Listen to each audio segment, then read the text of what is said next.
On today's episode, I want to run through some of the changes that I think Raheem Morris should make during the Falcons bye week. I got three specific ideas for Morris. Now, before we look at my first idea, make sure to go ahead and click that subscribe button if you have not already. You might look at this as a coincidence, or you might not, but the Falcons have lost two in a row in November, and they dominated in October, and there's a big disparity in subscribers in those 2 months. So go ahead and click that subscribe button down below if you have not already hopped aboard one of the largest Falcons YouTube communities out there.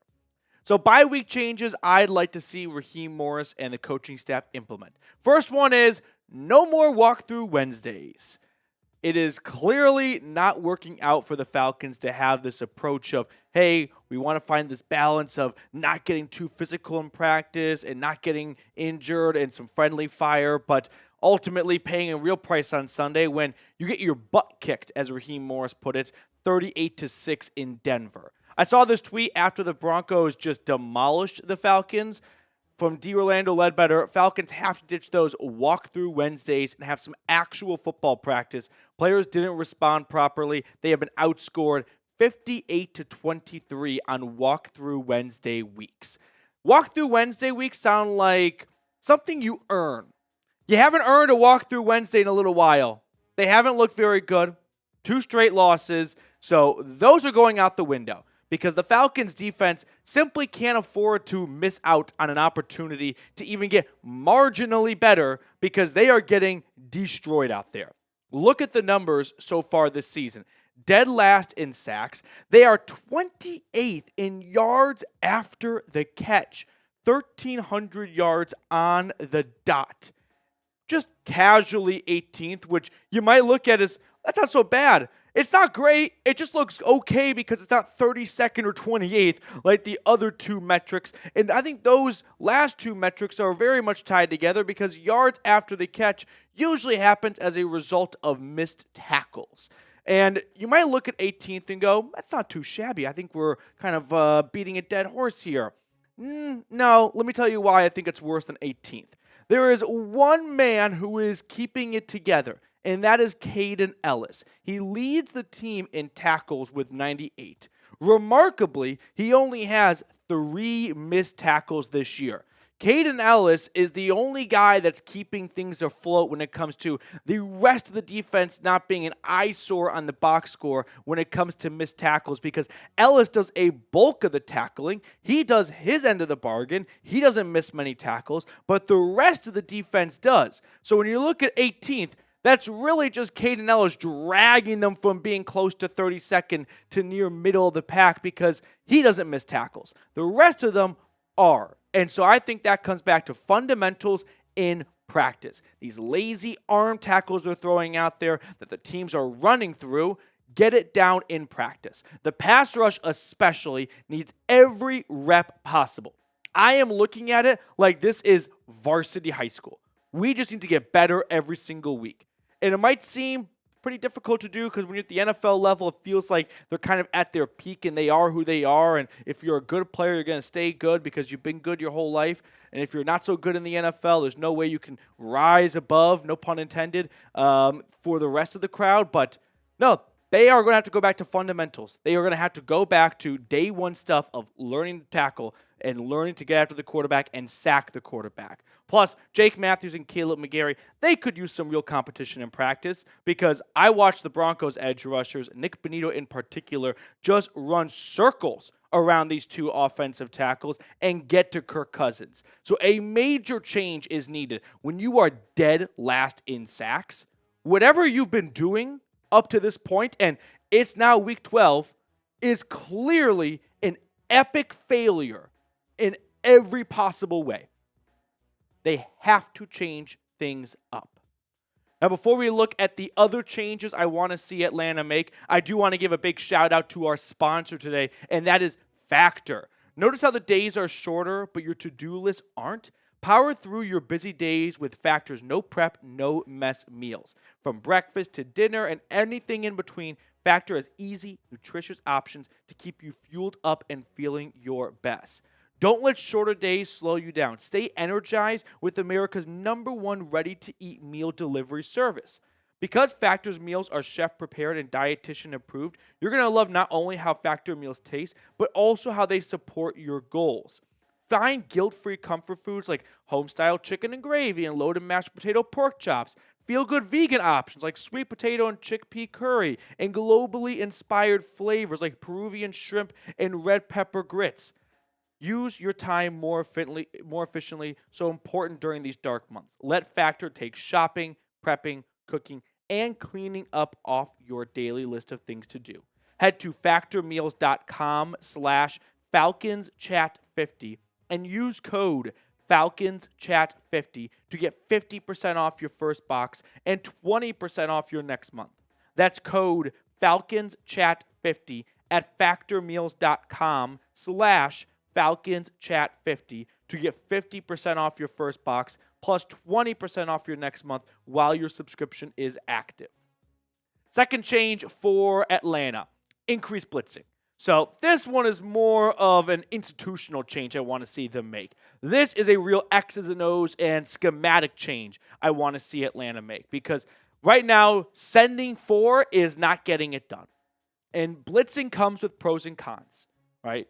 It's not as simple as blitz every single play and you're going to sack the quarterback. No, quarterbacks in the NFL are pretty good at picking up blitzes and getting the ball out quickly, and they can make you pay for that. But unfortunately, Atlanta simply has no other choice. They are not getting to the quarterback enough. This pass rush is sinking this team right in front of our eyes. They are, to me, the number one culprit for why this team is not better than 6-5. They have to do something else schematically. They've got to send more guys because these 4 players are not getting the job done. That's the cold, hard truth right there.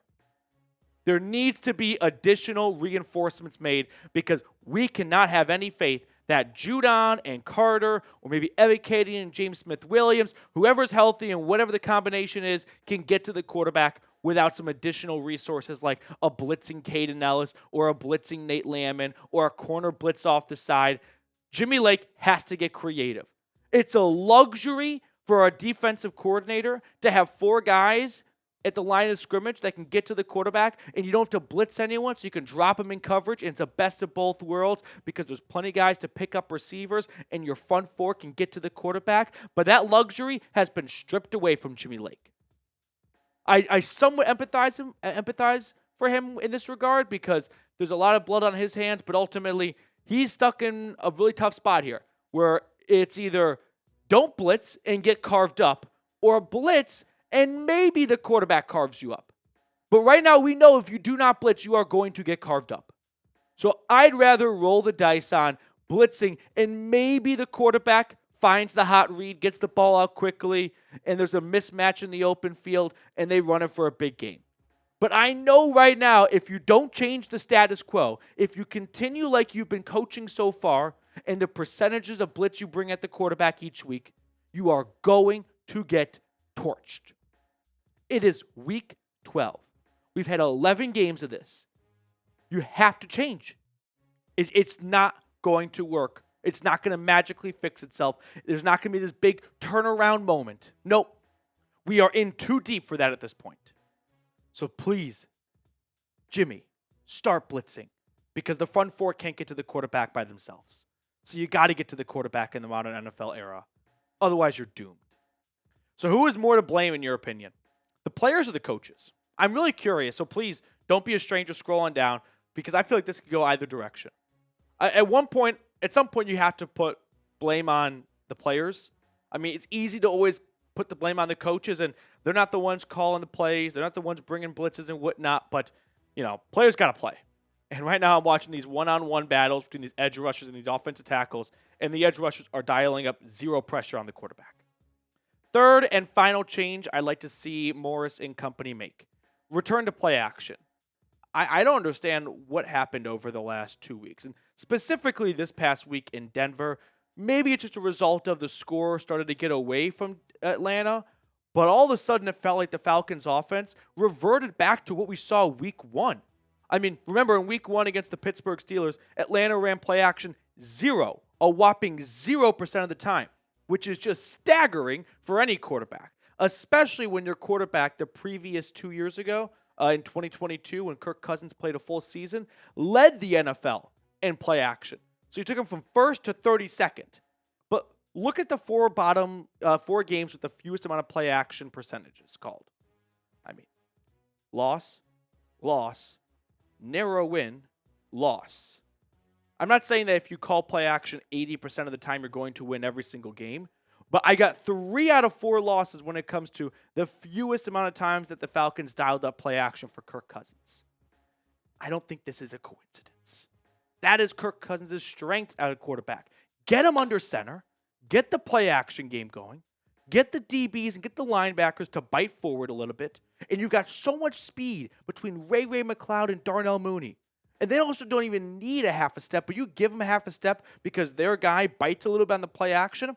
Take the top off the defense, and you are golden.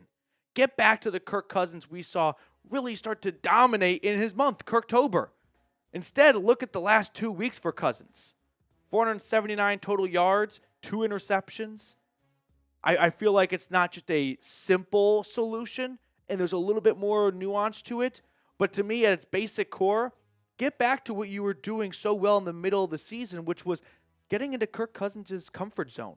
And that's a play-action play call. They stuck him in pistol pretty much every single snap against the Broncos.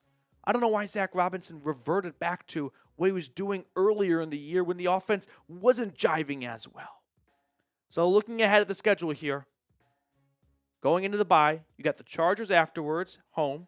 Then you go to Minnesota, to Las Vegas, home against the G-Men, at D.C., home against the Panthers. You got some tough games. I mean, Chargers, Vikings, Commanders. Those are not going to be gimmies by any stretch. But you got some easy games. Raiders, Giants, Panthers.